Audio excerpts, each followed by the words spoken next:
แรกก็คิดว่าสิติดขัดธรรมดาเนาะไม่ติดขัดแห้งได้บาดนี่พี่น้องทั้งการเดินผ้าเพิ่นก็ยุ่งด้วยกันแล้วแบบนี้เศร้าแล้วว่าตอนนี้ตัดชอยออกจังหน่อย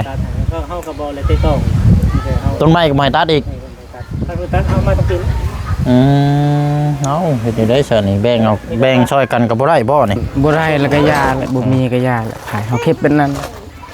บ่ได้แล้วก็ยาแล้วขายบ่มีก็ยาใช้โซลาร์เซลล์เอาก็ได้มันยากเด้เฮาก็จำเป็นเฮ็ดแบบนั้น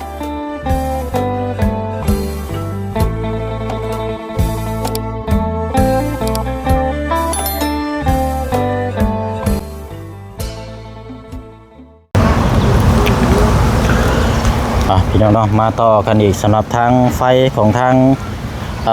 น้องเจืองเนาะช่วงค่อยค่ำลงแรงบรรยากาศโอ้ยแดดได้มาหนึ่งพี่น้อยแต่ว่าช่วงแรงมาบัดลมเนาะเอาแล้วพี่น้อยพูดคุยเบิ่งน้ำกันเนาะเพราะว่าถ้าเขาได้พังไปแล้วนี่เขาบ่สามารถโยกย้ายได้เขาพังไปเพื่ออนาคตโชว์ลูกโชว์หลานเราได้นี่พี่น้อยเพราะฉะนั้นก็เอาว้าวให้มันมันตรงมองที่ว่าเฮ็ดระบบโจกย้ายและให้มันถือมันตองกันพี่น้องเนาะกระสีนั่นอยู่ดอกนี่พี่น้องเนาะเพราะว่าซื้อที่ดินน้ำเราเพิ่นกระสีแบ่งทางอันนี้นี่แหละพอเพิ่นก็มาเลยพี่น้องเนาะรอเลยเอาสบายดีเด้อยังบ่ทันต้องลอยก็อยู่นี่ฮะยังบ่ทันลงลอยก็อยู่นี่ใช่ทางนี้มาแล้วบ่ใช่ทางพี่บ่ให้แล้วทางนี้บ่ให้แบบใดก็บ่ให้ตัดต้นไม้เพิ่นแต่เบื้องนี่แหละแต่เบื้องทางเอาลูกมาก่อนละจะเรื่องนี่แหละนี่เนาะสร้างว่าวแท้นี่พี่น้องมันสิแล้วอยู่บ่ซาแบบนี้เป็นระเบียบทางยางเนาะเอาสบายดีเลยพี่น้องเด้อเนาะคือตอนที่แรกก็คิดว่าสิติดขัดธรรมดาเนาะไม่ติดขัดแห้งได้บาดนี่พี่น้องทั้งการเดินผ้าเพิ่นก็ยุ่งด้วยกันแล้วแบบนี้เศร้าโดยสบายดีพอเด้ออันเป็นนี่ได้เกาะทั้งเจ้านี่บ่มีปัญหาบ่เฮาจะบ่มีปัญหาแต่ว่าให้ลูกไปซื้อเองเรามักให้เฮาลูกก่อนปู่ว่าอันนี้ปู่ให้เขาดีกว่านั้นเห็นได้ชาบานนี่ให้เราเมื่อเอ้ยใช่เรายังบ่ทันได้มาบ่แม่เราไปอยู่นี่เฮ็ดเวียกในวัดนี่เด้บอกเพิ่นเด้เฮ็ดเวียกในวัดโอ้อยู่ใกล้ๆนี่บ่ตื่นมานึงก็บ่ได้ไปเรามาไปยังซะก็สิเราว่าเฮายังเฮ็ดจังน้อยก่อนเนาะก็เฮาก็ไปห้ามแล้วเราก็ไปบอกแล้วเฮาก็ยอมบ่คนที่ว่าบ่ให้อันนี้นั่นคือลูกเจ้าซั่นบ่แปลว่าไปเอิ้นมานี่ผู้ที่ว่าบ่ให้ตัดอันนี้นะบ่แม่นอันนี้ก็บ่เป็นเครื่องลูกกันคนละลังนะคนละลังบ่เฮือนน้องอ๋อโอเค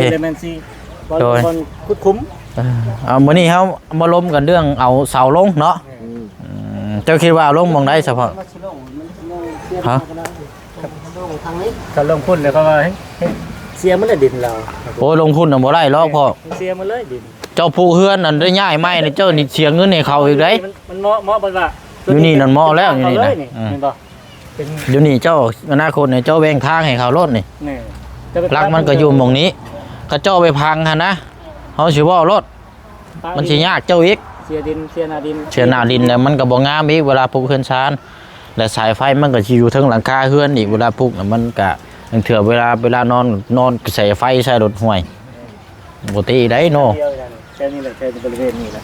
มันจะสื่อไปเลยมันจะเป็นทางเขาเฮือนหลังนี้เลยดีสื่อทางเลยตอนนั้นก็ปุ๊กเลยมันต้องปุ๊กแม่นปุ๊กมุมสุดนะมันจะเหมาะสมถ้าเฮาว่านี่สำหรับเฮานี่เฮาว่าตัวนี้มุมนี้ดีสุดมุมนี้แหละเพราะว่าเขาว่ายากไปพุ่นว่าปลูกเฮือนปลูกชาติมันตันหน้าเฮือนยากเป็นลูกเลยลูกอะไรก็ให้ลูกเอาบ่ได้แล้วเมื่อคนแล้วแต่คันเราเมื่อเปิ๊บแล้วเราซี่คนได้จ้ะเอาปกติลูกเลยถ้าเราซี่แล้วลูกซี่ก็เบิ่งน้ำกันอีกถึงเชื่อว่าเพื่อนเราว่าให้พังทั้งมองพุ่นว่าอย่าว่ามันยากเขาแล้วเนาะอธิบายจุดเป็นตั้งว่าแต่ว่าอยากให้เราเมื่อก่อนแต่ว่าต้องอธิบายบอกเราก่อนเนาะเป็นยังเนาะไม่แต่ล้มน้ำลูกเอาเอาเดี๋ยวจังน้อยเพิ่นมาเนาะโอเคใช่พี่น้องแต่ล้มน้ำเล่าแล้วเด้อเอาว่าบ่ได้ดอกจังโมงเพิ่นเลิกกันจังโมง 4 โมงวันนี้5 โมงเท่านั้นแหละ จังน้อยก็เลิกแล้ว5 โมงแต่เฮาน่ะว่าหมองนี้ สุดแล้วนี่ ดึงซ้ายฟังกับดึงซ้ายก็มื้อเช้าก็ได้เด้ ยับมาแล้วนึงนะ มีแต่อยากฮู้ว่าคนปลูกคนทางซื่อ แม่น ตรงนี้คือว่าทุกเพลง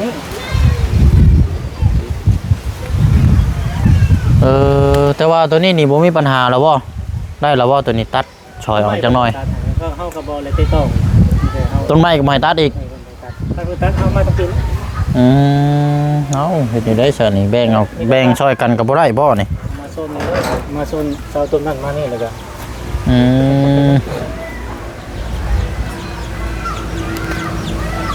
นี่บ่นี่เฮือนนี่แล้วเนาะหลังนี้เนาะ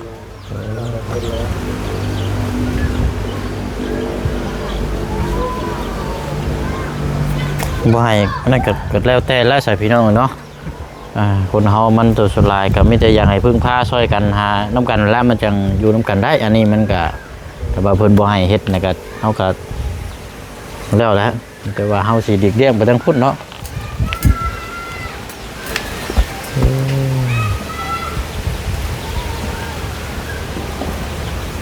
เอายากพี่น้องเนาะ ๆนี่เป็นแรงแล้วดึงซ้ายกับปลูกทางลัดมันก็ มื้อเช้าจะได้ฟังมีแต่เองแรงมีแต่ไปตามมันบนได้มันมีกันแล้ว มองนี่บ่พังมองนี่บ่ แม่ใจได้ก็นี่นะใจได้แบบนี้ครับ มองหันมันยังติดอยู่เนาะ ยับมาที่ก็ได้ยับที่ก็ได้ อยู่มุมนี้ก็ได้เนาะ บริเวณนี้นะนี่บริเวณ มันถึงจะมาสม ถ้างั้นเจ้านั่นแบบว่าตัดสินใจจากลูกมันบ่ได้เนาะ เดี๋ยวก็ว่าบ่ได้มันตีลายมันห้างแต่อย่างมันมักตีมัก เขาบ่ให้ตีและให้ถามกันในตรงๆแล้วเนาะคันได้ก็ได้คันบ่ได้แล้วก็ยา ตอนนั้นก็เฮาก็ปกติอยู่ นี่เนาะตายทั้งลูกที่ปัจจุบัน เฮาปกติเด้อคนนั้นมันให้เฮ็ดเนาะเฮาผมมักหยาบหลายนั่นเลยลูกมักตีมักเฮาแล้วสมัยกันเราอยากต่อเติมเนี่ยเรื่องก็เฮาสิได้ให้เราหาเราทำ แม่นตอนช่วงหนึงเฮาก็ว่าอยากขอซื้อเพิ่มเท่านั้นแหละเนาะแต่ว่านี่ทางอันลูกเราดันมาบ่ได้พี่น้องเด็กก็เลยก็ยาก็บ่เป็นหยัง วันเราวันไหนเราทำแล้วเราปกติวันไหนก็แล้วเราให้จำเราให้ทางจำเพื่อนก็แล้วแต่เราอันเอาปกติก็นี่ก็เราติเราคนเดียวนะมันยากมันครูอ้ายยังบ่ยากครูให้กรรมกรผู้สารเราก็ยังบ่ยากคนเราเป็นแบบนี้ก็เอาเมีย ผู้นี้นั่นได้เมียแล้วบ่ผู้นี้น่ะ ไม่เมียแล้ว เมียลูกเราอันพูนนี่นะฮะบ่ โอ้แล้วเจ้าแล้วถามเบิ่ง คิดกันให้เราไปบอก เราให้เรามาเบิ่งก็มาถามบ่ลงหม่องใดเนาะ เราจะว่าอะไรเลย เบิ่งน้ำกันนั่นแหละคือเฮานี่ก็เฮาบ่สามารถตัดสินใจได้มันเป็นทางที่ดินของชุมเจาะแค่เฮามาเบิ่งซื่อได้นี่เฮามาเบิ่งซื่อได้ว่าได้ก็ได้บ่ได้แล้วก็ยาเฮาบ่ได้ซีเรียสหยังไดแต่ว่าขึ้นอยู่นำผู้เบิ่งผู้แยงผู้แลนี่นะเฮาสามารถถ่ายคลิปให้เพิ่นเบิ่งมีซื่อได้บ่ได้มันก็ขึ้นอยู่กับชุมเจ้าว่าบ่ให้พังก็แล้วแต่จังซี่นะคันบ่ได้ก็ดีมันก็สิประมาณนั้นเนาะ คัดกรองแล้วเกี่ยวกับการพัฒนา แม่น เรื่องพัฒนาแล้ว แต่ว่าเรื่องการเนาะพัฒนาบ้านเมืองกับตัวนี้โดยตรงรู้แล้วไปคัดแย่งกันนี่มันก็บ่ได้เนาะ มันมีทางออกอยู่แล้ว มีทางแต่ว่าหาทางออกช่วยกันนั่นแหละผู้ดึงสร้างนะผู้ดึงมาขัดนี่แล้วเนาะ แต่ล้นเรื่องมันติดการแสดง โดย แต่จะเป็นไปตอกแต่ตามนี้นะไป เรื่องมันบนสิบคุมมาเนี่ย มันอันนั้นยังว่ามันแจ๊บอันนั้นเนาะอันนั้นว่าเนื้อที่มันติดกัน แต่เป็นไทยนั่น โอ้ยเนาะเอาเดี๋ยวรอจังน้อยเจืองเป็นนี่ได้เจืองเจ้าแล้วบอกเคลียร์เจ้าชี้ไปพุ่นก่อนกุ้งไม้นี่ถ้างั้นเพิ่นบอกกับตัดบ่ได้เนาะ เป็นอย่างเป็นเจ้าพ่อภาษาของผมคนไทยเลยประเทศมันจะไปลงรายขั้นตอนเอาขั้นตอนเดียวเลย วันนี้สิดึงไปทางได้อ้ายบ่นี่ ที่อาม่าจะพูดเลยไปเลยแล้ว ดึงไปทางเพื่อนนั่นเพื่อนน้องอ่อนพนังทางนั้นบ่รักทางนั้นบ่ แม่เขา โอ้ปัญญางไปเบิ่งเขาจะแป๊บนึง ไปนี่เลย ในงานเขาจะเขาคันเป็นไปได้ก็อย่าเอาเขานี่แล้วเนาะแต่ว่าติดโกไม้เนาะเพิ่นบ่อคติพี่น้อง กันดึงมานี่น่ะบิดอยู่เนาะ วิทย์ แต่ว่ามันสิ เราคือไปชอบแล้วแต่ว่าพวกนี้เขาสอบไปตามอ่างนั่นแหละ อืม เป็นมุ่งอยู่ให้เราเป็นแบบอยู่ปลายเสาเลยเสาตรงนี้ โอ้ย เอาไปสอบไปตามนี่แล้วมีว่างหรอกมีว่างเขาเป็นแบบ ใช่นี้เนาะ มันจะเป็นว่างเท่านี้แหละว่าง แต่ว่าเฮือนหลังมีบิดอยู่เนาะ วิทย์ โอ้ เนี่ยเขาเป็นเติมแล้วเป็นแบบอยู่เติม โดยเป็นไปช่องเบิ่งเด้อเนาะ แน่ เอาสาคันว่านั่นเก่าหลังนี่แล้วเนาะเอาเสานี่แล้ว เจ้าตัวนี้มีทาง เสาตัวนี้วันนี้รอแต่ทั้งอนุมัติทั้งพังบัดนี้เนาะ มันในทางเลย รอแต่พังฝังเสาอย่างเดียวพี่น้องอันนี้ทางอันพ่อทางน้องนางกันบ่ล่ะไปที่ว่าอันว่าให้ตัดกูใหม่นะ แม่ แม่นบ่ว้าพี่น้องเอ๋ยเนาะคือสีนั่นแต่ว่าพอบ่เชียงก็เคยช่วยเหลือเบื้องต้นอยู่ได้ครอบครัวเนี่ยก็หลายเทื่ออยู่ได้เป็นผ้าห่มผ้าแพรนี่อยู่ในกินก็ถือว่านั่นหลายเติบอยู่ทีมงานมาช่วยก็ถือว่าหลายอย่างอยู่ได้แต่ว่าก็บ่ตีเพิ่นเนาะก็แล้วแต่ความคิดเพิ่นก็แล้วแต่ตัดสินใจของทางเพิ่นเองจ้ะเฮามีแต่ว่าเฮาก็สินั่นแหละ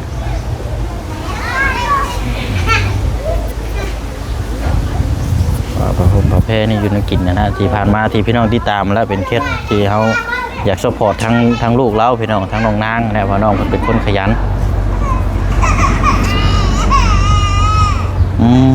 เนาะไปสนอไปพุ่นละไปมุกเข้ารอเบิ่งแต่ทางผังตัวนั้นเนาะสรุปแล้วนี่สิแล้วอยู่บ่อ้ายมื้อนี้เจ้าว่า ทั้งเพื่อนนี่นั่นเลยชุดคุ้มกันแล้วแล้ว ก็เดินไว้แม่นนั่นเนาะเออโอ้ยยังบ่ทันอันนี้อยู่เนาะ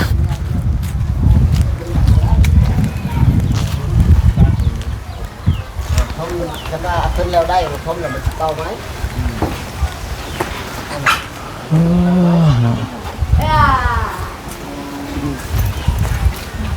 ใส่ไฟใส่น้ำมันใส่ไฟหลังนั้นเฮือนหลังนั้นดึงต่อเป็นกันเฮือนลูกบ่เฮือนหมู่กันแต่ว่าไฟมันใส่น้ำเราใส่ไฟเราเองเราใส่ไฟเราเอง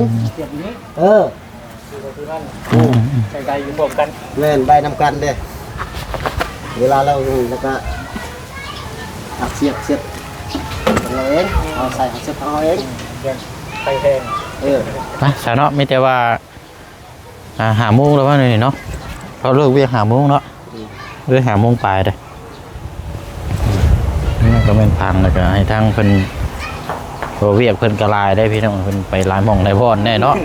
เคสเดียวมาครับเคสเดียวเพิ่นมือยังบ่ทันแล้วอยู่นี่ก็บ่ตีเพิ่นก็บอกแต่ว่าสิแจ้งแต่บ้านนี่ว่ามื้ออื่นอยู่ก็เงินก็เด้อพอเด้อก็มันแม่นอันนี้ไผก็บ่ฮู้เฮาแต่เฮายังบ่ฮู้นี่เพิ่นก็โทรมาแต่เช้านี่เด้ไผก็บ่ฮู้บ่คิดว่าบ่กันเพิ่นมาเรียบร้อยแล้วนะหรือว่ามีวันนี้วันนั้นวันนี้ประสานตื้มเสียครับไปเป็นรอบมันสุดสิวันใดนะสะดวกกันไปทางใดก็ได้เราสิคอยเฮ็ดตรงใดก็ได้แต่กับการที่สุดเราต้องเอากันกับทางนั้นผู้พันทางออกทางเขาเนาะนี่คือกระทบได้เขาก็ได้แต่มาเบิ่งซื่อนะมันคันว่าทางออกทางเข้ามันก็ขึ้นอยู่กับผู้เจ้าคือเก่าเนี่ยเฮาก็มีแต่ในพิษได้ถือเฮาก็ให้คำแนะนำเบิ่งนํกันนั่นแหละแต่เฮาสิว่าโอ้ชี้ซั่นชี้เฮาก็บ่สามารถเว้าได้แต่ตัดสินใจผู้ชี้นั่นนี่แหละ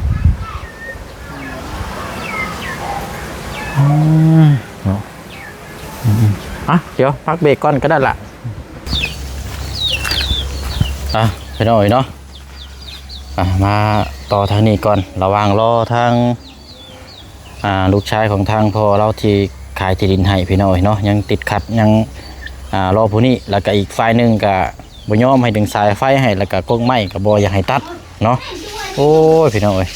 มันเป็นแนวนี้เนาะมานั่งเดินน้ำพลักก่อนบัดนี้พี่น้องเนาะมื้อนี้ก็วนเวียนอยู่นี่แหละพี่น้อยเนาะบ่ได้เอาไปทางใดเพราะว่าเรื่องน่ะไปเช่นก็ไปซื้อกี่พุ่นอยู่บ้านมาเมื่อใส่เพิ่มอีกส่วนพักหั่นอันนี้ก็ก่อพื้นก่อไฟจะขี่เป็นจังได๋ได้พี่น้องเนาะ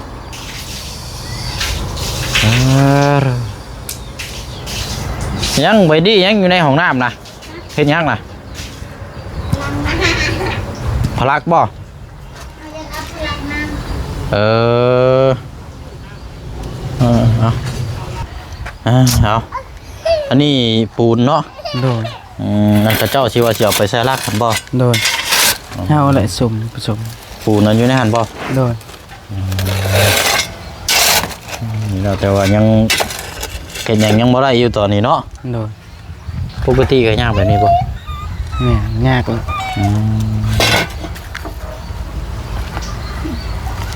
พ่อนาง โอ้ยเนาะบอกสิได้ใช้ไฟบ่ใช้แบบนี้พลักฮะ เออเนาะว่าเรื่องกับมันกับของง่ายๆเนาะ โดย ตัดกงไม้ออกไปให้นิดนึงซอยออกไปบ่ได้ว่าตัดกกแค่เฮาตัดปลายมันออกนิดนึงก็ดึงสายไฟไปหันแต่ว่านี่บ่ให้ได้ต้องเลย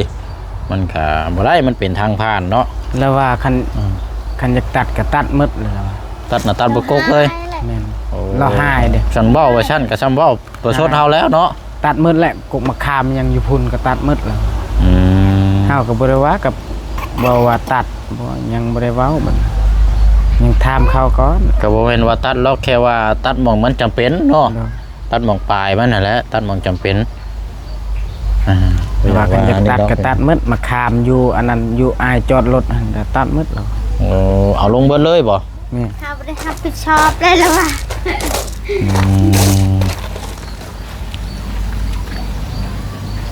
แล้วอ้ายก็หากนมาแต่บ้านแกงจองไปเอาขี้พุ่น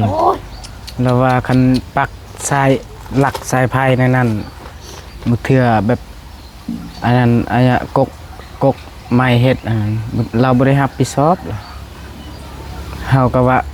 นั่นแหละเฮาจึงอยากตัดบ่ให้เจ้ารับผิดชอบมันแหละคันบ่ตัดก็ตัวรับผิดชอบ คือเอาง่ายๆใช่คือเฮาแจ้งบอกแล้วนี่ถ้าเพิ่นบ่มาพัวพันเฮ็ดให้ทั้งเทื่อมันหักทบหักหยังสายไฟนี่เพิ่นก็ต้องรับผิดชอบไปอันนี้แปลว่ากงไม้เขาเจ้าเด้ เฮาแจ้งแล้วเด้ เฮาแจ้งเฮาบอกแล้วแม่นเฮาบ่บอกเนาะเดี๋ยวนี้แฮงยากอีกเป็นมันเกิดหยังมาเทื่อหน้าแฮงยากอีกเขาเฮาแจ้งแล้วเราบ่พัง มันก็ขึ้นอยู่กับเราพุ่นแล้วบัดนี้ โดย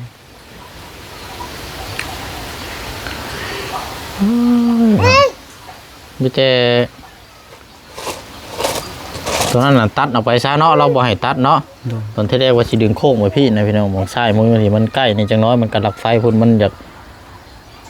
มองกันคำหลังเฮือนของทางน้องปลาเนาะอดีตน้องปลาพี่น้องมันกันอย่ามาอย่าสามอยากงานในน้อยนึง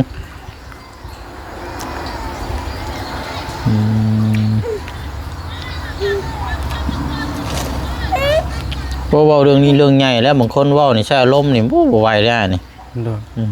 ไม่แต่ว่าให้เพิ่นคุยนั่นแหละข่อยว่าข่อยจาถ้าว่าเพิ่นบ่เห็นดีนำเฮาก็ออกมา โดยคันบ่ได้แล้วก็ยาแหละบ่มีก็ยาแหละขายเฮาเก็บเป็นนั้นบ่ได้แล้วก็ยาแหละขายบ่มีก็ยาใช้โซลาร์เซลล์เอาก็ได้มันยากเด้เฮาก็จำเป็นเฮ็ดแบบนั้นแหละ มันเว้าหลายมันก็ผิดกันอีกเนาะ โดย ก็ยากอีกคือว่าได้บ่ให้ตัดน้อยนึงบัดว่าอย่าให้ตัดเบิดกกเลยว่า โดย มันก็ชำเว้าใส่กันแล้วเนาะ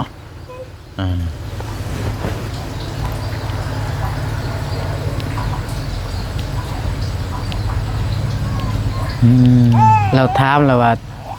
สิเจ้าอยากตัดหากมันบ่ล่ะวะอันนั้นอยากตัดอันหยังนะงามันบ่ล่ะวะเพราะว่าแม่นอยากตัดคันอยากตัดเฮาบ่ทันได้ตอบเลยล่ะว่าคันอยากตัดก็ตัดมากกเลยล่ะว่าปุ่นกกมะขามนั่นก็ตัดหมดล่ะ รัดเลย โดยเฮาก็มิดแล้ว ค่ะเราเว้าไว้ซี่ก็เฮาฮู้แล้วคล้ายๆเราบ่อยากให้เฮ็ดหยังหั่นแหละเนาะบ่อยากให้ยุ่งให้ยากของเขาเจ้า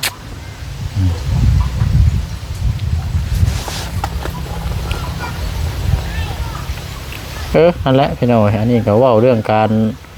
คือทางง่ายไฟฟ้าเราเว้านะพี่น้องเว้าเรื่องการพัฒนาได้นี่นะพัฒนาซอยกันมีผู้ใหญ่เพิ่นก็ซอยนะครับก็ซอยกันใกล้เข้ามานี่ก็ซอยคำแนะนำก็เบิ่งนำกันนั่นแหละแต่ว่าถ้าสิเว้าหลายก็อ้ายก็เว้าบ่ได้อีกเอาเป็นคนกลางซะเนาะ อาบน้ำแม่ล่ะ เลย อาบน้ำไปอาบน้ำให้ลูกซะเนาะพี่น้องนี่ก็รอรุ่นรออยู่จักสีจังไรแล้วนี่ก็เนาะ โดย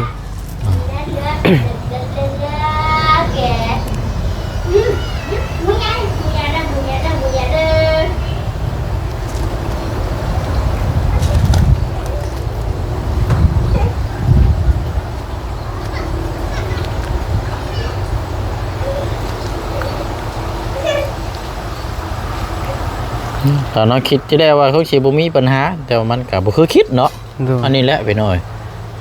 แต่ว่าตอนนั้นน่ะข้างบ่จันก็เคยมาเว้าแล้วเนาะ โดย เราทางบ่จันเราก็ว่าผู้พันคิดว่าสิโอเคเนาะ โดย แต่ว่ามันก็จังซี่แหละพี่น้องคือเราเห็นนํกันนั่นแหละทางนั้นก็บ่เห็นดีนํทางนี้ก็รอทางนี้นํพอสิฝังรักได้นี่มันรถดึงหน้าดึงดังอยู่พี่น้อยต่างคนต่างบ่ให้ความสำคัญนํกันน่ะมันดึกยาก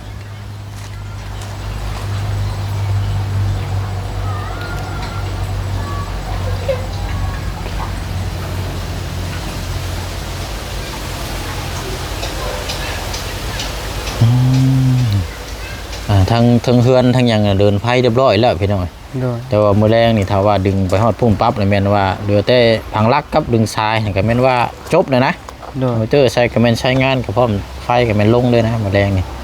แต่ว่ามันนี่แหละ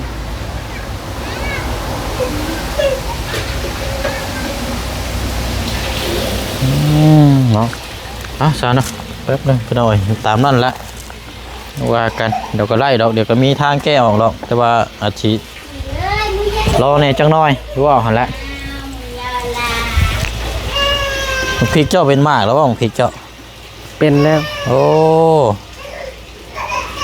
บางหุ่งพอแล้วจะได้กินมากเลยทั้งนั้น